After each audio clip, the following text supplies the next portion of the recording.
পাপ হতে পারে, ভুল হতে পারে, অন্যায় হতে পারে। ওই অন্যায়ের উপর অটল থেকো না, আমার কাছে ফিরে আসো। কাম টু ইউর লর্ড, তোমার রবের দরবারে ফিরে আসো। ক্ষমার মতো ক্ষমা চাও, ক্ষমার মতো ক্ষমা চাইলে আমি সব ক্ষমা করে দেব। সুবহানাল্লাহ পড়েন।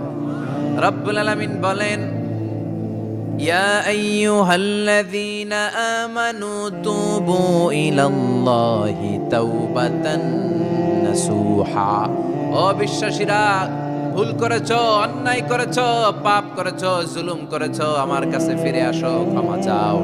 ক্ষমার মতো ক্ষমা চাইলে সব গুনাহ মাফ করে দিতে পারে কে?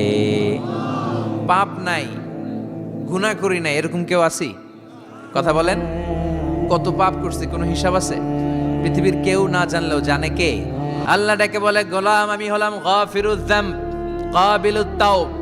আমার কাজ হলো ক্ষমা করা, আমার কাজ হলো তওবা কবুল করা। শয়তানের কাজ হলো ওয়াসওয়াসা দেওয়া।